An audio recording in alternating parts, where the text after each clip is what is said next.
All right, many thanks for staying tuned. I'd like to welcome you once more if you're just tuning in to Channel Sports on Sunday. This is a segment that will get to update you with what is going on in the world of football. My name is Eyitai Balogun Jr. I'm not going to do the 20 minutes alone. I have Akinde Bada to my immediate left and to his immediate left, Larry Pena. Good to see you guys in the studio this afternoon. It was fantastic, especially on a Sunday that we will be running no risk of being called stupid if we said it was super. If you have United against Chelsea to look forward to, especially against the backdrop of Chelsea's performances in the early part of this season. It's mouth-watering stuff. And again, we're African champions again in the female category, as has been said on this show already. So there's a lot to feel good about on a Sunday like this. That's right. I need to mention about talk about the Super Falcons. I'm sure you want to congratulate them. I know you follow them for a while now. Oh, definitely. I mean, it was fantastic for them to lift the trophy for the 7th time yesterday. So what it means right now is that the men actually have the trophy, defending champions, and then the women have the trophy at the same time, concurrently, simultaneously at the same time. We can't sing the praises of the Falcons enough. They didn't have good preparation. In spite of that, they went and then they conquered the whole of Africa. The highlight for me yesterday was when Asisat Oshoala was coming off and Perpetual Nkocha was coming on for the last few seconds. You know, like old guard, new guard, and brilliant one. Opayanozie, highest goal scorer. Okay. And then hopefully they Asisat should have Oshoala a as well. ranking come next month. I mean, sometimes I keep wondering. They say it's accumulated points. We do well. We won the Nations Cup. We came third at the CHAN tournament. We've done well. We've qualified for the second round, but yet we don't seem to improve in the ranking. We've won 2 games in the last 12, so it's not surprising that the rankings in recent times haven't been complimentary. But again, sometimes the point coefficient can confuse you. But then again, it is what it is. You don't read much into the rankings. Again, Larry said something very instructive. Nigeria, African champions in the male category, African champions in the female category, yet we haven't managed to find a decent enough way to run our football. Some would say, does that mean that we're being maybe too unfair on the administrators? The point is, for me, what it tells us is that we actually don't need to be excellent to win in Africa. So God, if I may, has given us so much potential to actually be playing at the top outside of this continent, because with minimum effort we get to the summit on this continent. We should be mixing up with the best. We should be one of the superpowers in the world. If we get our acts together, that is what this has shown to us. And I agree with you, but again, I must say congratulations. Now, is it safe to say congratulations to the Magic Pinnick Leg Board? This is the first trophy under a month that they will be getting as administrators of the football house. Now we know there's a situation. We know that there's the stay of execution that's going to be held on Tuesday, but I think these guys have actually started doing positive stuff in the right direction. Positive stuff has started happening in their time, because I mean, no, I don't think they can take credit for what you can't take credit for this. I think the credit has to go to the last board. I mean, suggestions about the head coach not even being paid for 25 months, allegedly. But having said that, he weathered the storm, took these girls, blended old and young, and went all the way to Namibia to conquer familiar foes in Cameroon. And I loved the element of Falcons yesterday that was introduced. I saw a lot of physical play from the players. I mean, Cameroonians, the indomitable Lioness would have dominated us, so to speak, in the days of yore. But, all of that physicality came into the game yesterday. The brilliance of Oshoala and Opayanozie. As a matter of fact, someone was actually chatting with me this morning and said Opayanozie and Asisat Oshoala should be in the Super Eagles, not the Falcons. They were that good. Did you see that free kick by Opayanozie? Yeah. I mean, the run, the cross run by the 2 players before Opayanozie played it was excellent, and Oshoala's run brilliant. They had to be voted best player and highest goal scorer as well. And you've got to spare a mention for Asisat Oshoala, having emerged best player, highest goal scorer on the 20 World Cup. That's right. She made the step up in a matter of weeks to the full national team level, and she emerged most valuable player at the highest level on the African continent. It does mean that girl is a world-class player who can guarantee us 10 years of top quality football, because she's still very, very young. That's right. And to be playing that way at this point in time is frightening. I don't know if she ended up with the goal of the tournament, because I thought the goal she scored was that in the semi-final. The outside chip. From about 35 yards out. I didn't see any goal better in the tournament. Okay. All right. We wish all this. We congratulate the Super Falcons, and whatever we say, it's actually the first trophy the Magic Pinnick Leg Board will. They should lay glory to that. I mean, that will under the tenure. Pending the time, everything will put into proper place. I mean, depending on what is going on amongst the factions that are trying to cause uproar or whatever it is. Having said that, quickly let's talk about the NNL. The NNL is coming to an end, and the guys that will be getting promotion to the NPFL are getting very ready. It's going to wait to the last day, but trust me, those last days will be very interesting. As it stands, games were played yesterday in Division A and Division B.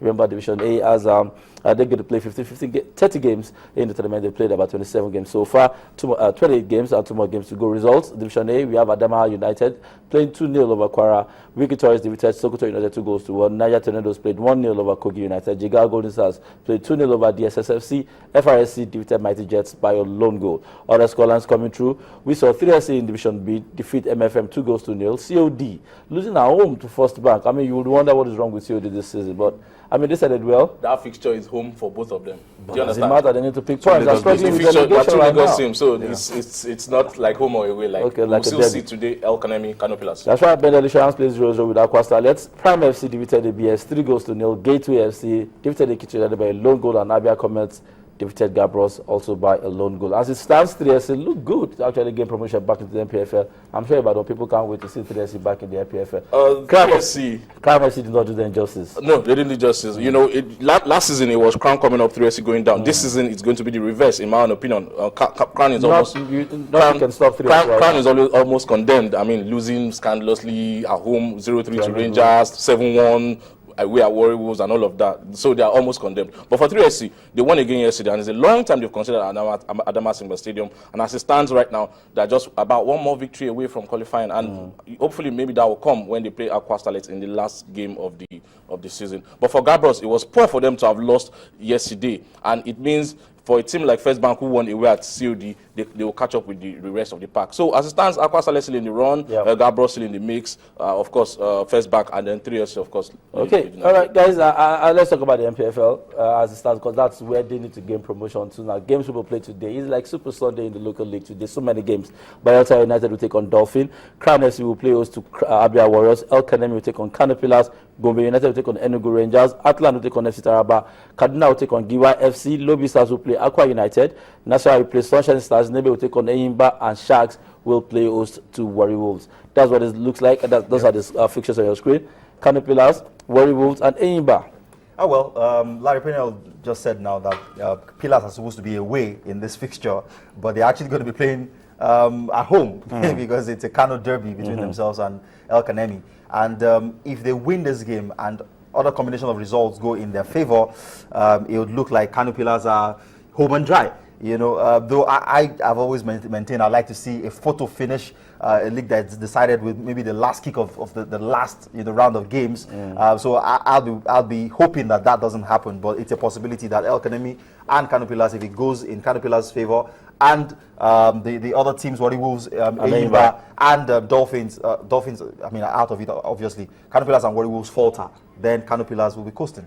And Eyimba, well, you can't take it away from Eyimba, though they get to play later on today as well. They get to play against Nembe City, that they will fancy the chances. That's it. The other fixtures, we have Crown, like we said this earlier on. But my focus will be Warri Wolves. Warri Wolves get to play against Sharks. This is a difficult game, no doubt. I mean, we can't take that away. They will struggle, but let's see if they can get maximum points. Eyimba will want to fancy their chances and probably pick maximum points. Now, this is the situation, like Bada did say. Kano Pillars, should they drop points? I mean, we can't just say they will win maximum points, but should they drop points and share points with El Kanemi, which is also a possibility. And Eyimba get maximum points against Nembe City. Eyimba goes top of the table. Now, Tayo, here's the scenario. Kano Pillars will be playing at the Kano Pillars Stadium. Reason: El Kanemi, because of insurgency and all of that, had to play in Kano. So it means that game would actually be in Kano Pillars Stadium. It is an away game for Kano Pillars, but it is more like a home game for Kano Pillars right now. And the last time Kano Pillars actually lost points in that stadium was against Sunshine Stars, 2-2, and that was in March. Since then, everybody they've been receiving, thrashing, so to speak. So El Kanemi today, it will be very difficult. What Eyimba needs to do to actually leapfrog Kano Pillars will be to match or better Kano Pillars results. So if Kano Pillars should lose, Eyimba can afford to lose or get a draw. Yeah. If Kano Pillars should draw, Eyimba can afford to also draw or get a win. But if Kano Pillars wins, Eyimba is condemned to winning away at Nembe, which is very, very possible. Nembe is condemned already, so Eyimba can actually win. Which means Eyimba must take this to the wire. Once it gets to the wire, the last game of the season is Eyimba hosting Kano Pillars. And that will just be like last season when Atletico Madrid Atletico Madrid, Barcelona. And also, Enyimba played Kano Pillars last season. It was when they scored the equalizer that there was crowded coach. It was fantastic stuff. But however, I must say it's been a fantastic season. This season is going to go to the wires. Kano Pillars, Enyimba, Warriors. You can't ignore these three. It doesn't. We don't know. We can't just say right now that it's going to go whichever way. Dolphins too. They have a chance. Well, we can't entirely knock them out. Top four, as you see, Kano Pillars on top with 59 points. Second, we have Warriors with 58 points. Enyimba in third with 57 points. Dolphins are fourth with 54 points. If you get to see the bottom four, we have Gombe, Bayelsa, Kaduna Crown, and Nembe City. Nembe City, they should start sowing clothes for the NNL right now, for the NNL party. I'm sure the NNL will be getting ready a welcome party for them. Yeah, certainly. But I was just going to mention that Kano Pillars sitting atop the table must be given serious concerns to those who are hoping to usurp them, because they've won 2 on the bounce. This is the third if they win it. And I remember when Enyimba dominated the local league this way, there was so much said about the management, the excellent, help of the state governor, then Ojiwu Zokalu, of Abia State. But little or nothing is said about the management of Kano Pillars. I mean, it's got to be down to something they are doing right to be on the brink of winning the third consecutive title. It must be said they are one of the better run teams in the league. I know that as much, because what they're trying to do is to run a professional outfit, and they are one of the better supported as well. Each time they play at home, particularly, the whole place is packed, and that's one of the reasons why it's so difficult to go to that place and get any results. Yeah,